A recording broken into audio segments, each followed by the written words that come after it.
নমস্কাৰ, আজি আপোনালোকৰ কাৰণে হাঁহৰ মাংসৰ এটা ৰেচিপি লৈছোঁ।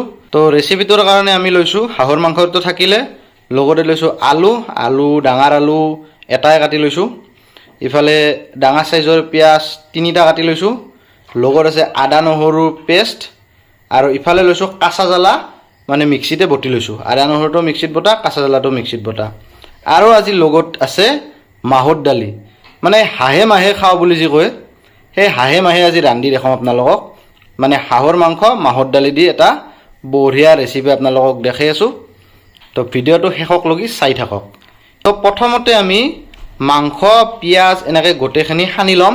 তো প্ৰথমতে মাংসখিনি সানি ল'ম, মানে পিঁয়াজ আলু এনেকৈ দি পেলাই সানি ল'ম। আজি গোটেইখিনি মছলা একেলগে নিদিওঁ, পিঁয়াজ আৰু আলু দিম আৰু তেজপাত সেই দিম, সেইখিনি দিয়ে সানি ল'ম।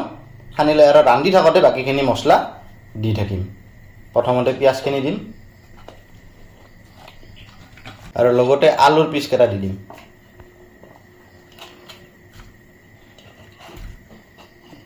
আৰু লগতে গণপাতকেইটা দি দিম, মানে 2 খিলাই দিছোঁ। তে এইখিনি প্ৰথমতে সানি ল'ম। তে এইখিনি সানি ল'ম বঢ়িয়াকৈ।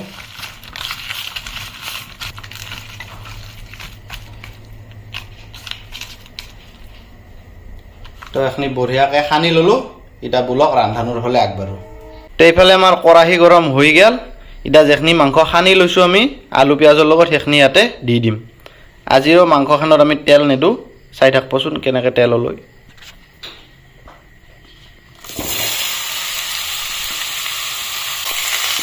এতিয়া মজাকৈ অলপ সময় ভাজবা লাগব। এনেকৈ ভাজি থাকোঁতে তেল ধুনীয়াকৈ উঠব, চাই থাকক আপোনালোকে। তে চাওক, মোটামুটি 7 মিনিটমান সময় এনেকৈ আমি ভাজলোঁ। চাওক এতিয়া লাহে লাহে তেল উঠবা ধৰছি। তো এই তেলেদি আৰু আমাৰ বঢ়িয়াকৈ গোটেই আঞ্জাখন হৈ যাব। এতিয়া আমি ইয়াতে দিবা লগা আমাৰ যিখিনি মছলা আছে সেইখিনি দি ল'ম। প্ৰথমতে আমি দিম 3টা শুকান জ্বালা। তেল দেখছি না কেনেকৈ উঠছি। ইবাৰে দিম আমি আদা নহৰু বটাখিনি আৰু ইবাৰে দিম আমি হালধিৰ গুড়া আৰু লগতে সোৱাদ অনুসৰি নিমখখিনিও দি ল'লোঁ। এইখিনি প্ৰথমতে ধুনীয়াকৈ মাংসৰ লগত অলপ টাইম ভাজি ল'ম।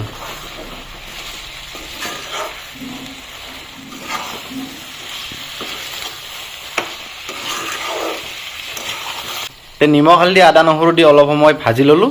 এতিয়া আমি ইয়াতে জিৰাৰ গুড়া দি দিম। সৰু চামুচেদি 1 চামুচ জিৰা গুড়া দিছোঁ। লগতে সৰু চামুচেদি আধা চামুচ জালুকৰ গুড়াও দি দিলোঁ। আৰু কাঁচা জ্বালা যি আমি বটি থৈছিলোঁ সেইখিনিও একেলগে দি দিম। তো এইখিনিও এতিয়া বঢ়িয়াকৈ অলপ সময় ভাজি ল'ম মাংসখিনিৰ লগত।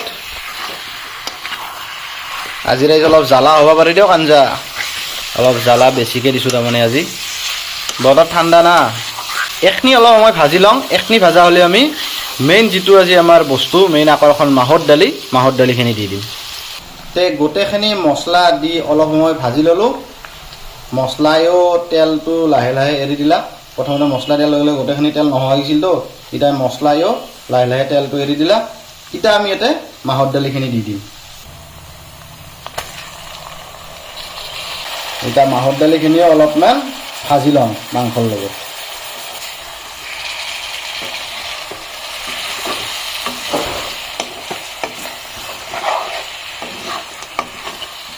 আৰু মাহৰ দালিখিনি মোটামুটি আমি ৰান্ধাৰ 1 ঘণ্টামান আগতে ভিজাই থৈ দিছিলোঁ দিয়ক পানীত। মানে এনেকৈ ভিজাই থ'লে অলপমান ঢিলা হৈ যায় দালিটো, আমাৰ ইফালে সিজাওঁতে অলপ সহজ হ'ব। তো এনেকৈ দালিখিনিও মাংসৰ লগত অলপ সময় ভাজি ল'ম। তাৰপিছত দালিখিনিও মোটামুটি 6 মিনিটমান সময় ভাজি ল'লোঁ বঢ়িয়াকৈ। এতিয়া আমি ইয়াতে অলপ অলপকৈ পানী দি থাকিম আৰু জুইতে থাকিম, মানে পানী অলপ অলপকৈ দি থাকিম আৰু সিজাই থাকিম, যাতে দালিখিনিও ভালকৈ সিজি যায়, মাংসটোও সিজি যায়। তো এতিয়া অলপ মানে গৰম পানী দিম, অলপ অলপকৈ পানী দি থাকিম আৰু জুইতে থাকিম। যেতিয়ালৈকে ভালকৈ সিজি নাযায় এইটো প্ৰচেছত মানে আমি কৰি থাকিম। পানী অলপ অলপকৈ দি থাকিম, জুইতে থাকিম। এইখিনি পানী শুহি যাব আৰু অলপমান দিম, চাম মাজতে সিজি না সিজা নাই সেই হিচাপত দি থাকিম, এনেকৈ জুইতে থাকিম। তো অলপ টাইম এনেকৈ জুই লওঁ। এতিয়া এইখিনি পানীখিনি শেষ হ'লে আপোনালোকক দেখাই আছোঁ কেনেহেন হয়। তো চাওক এনেকৈ পানী দি জুইৰে আছোঁ। এতিয়ালৈকে মাংস বা দালি ভালকৈ সিজা নাই। তো আমি এটা কি কৰিম, অলপ টাইম মানে জুইটো কমে দি অলপ টাইমৰ কাৰণে ঢাকন লগাই থৈ দিম, যাতে সিজাত অলপমান আৰু সহজ হৈ যায়। তে মোটামুটি আমি 5 মিনিটমানকৈ ঢাকন ৰাখি দিছোঁ। এতিয়া ঢাকনখন গুচাই দিওঁ। চাওক পানীটো বঢ়িয়াকৈ শুই গৈছে, কিন্তু এই দালিহে আৰু অলপ সিজবা লাগব।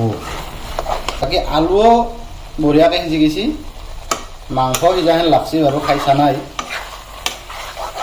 কিন্তু দালিটো অলপ সিজবা লাগব। সেইকাৰণে আমি এইবাৰি কি কৰিম, অলপ বেছিকৈ পানী দি পেলাই এইবাৰি অলপ টাইম আৰু এনেকৈ মানে সিজাৰ কাৰণে অলপ বেছিকৈ পানী দিম। গৰম পানী ব্যৱহাৰ কৰিছোঁ।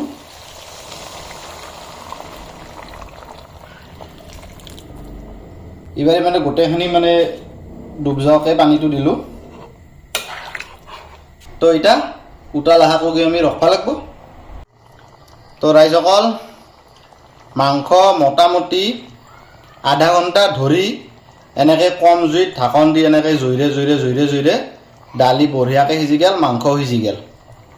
আপোনালোকক মই দেখাই আছোঁ। এই চাওক দালি বঢ়িয়াকৈ সিজি গৈছে। এনেহেনে উল্টা খুট দি পৰি আছে দালি, কিন্তু দালি সিজি গৈছে বঢ়িয়াকৈ। আৰু মাহৰ দালি যিটো সোৱাদ মানে টেষ্টটো মাংসখনত বঢ়িয়াকৈ উঠছি। আমি মানে টেষ্টিং কৰিও চালোঁ। আৰু বাকী মাংস আৰু আলুৰ কথাটো আপোনালোক ক'ব লগা নাই, দালি সিজি গৈছে, এতিয়া মাংস আলু আৰামছে সিজি গৈছে। তে আমাৰ মাহৰ দালিৰ লগত হাঁহৰ মাংসৰ আঞ্জা হৈ গ'ল। এতিয়া আমি ফাইনেল এটা বস্তু দিম, ধইনা। আৰু আপোনালোকক ধইনা দিয়াৰ আগত এটা বস্তু দেখাওঁ। তেল চাওক কিমান তেল হৈছে, ওপৰত যিটো লেয়াৰ ভাহি আছে সেইটো তেলৰে লেয়াৰ। এক টকাও তেল দিয়া নাছিলোঁ। হাঁহৰ মাংস সেইকাৰণে তেল নেদাকে বনাব লাগে পাৰা পৰ্যন্ত। এতিয়া আমি ধইনাখিনি ইয়াতে বঢ়িয়াকৈ দি দিওঁ। মাহৰ দালি দিয়া হাঁহৰ মাংস আমাৰ একদম ৰেডি হৈ গ'ল। এতিয়া খাওঁহে কথা।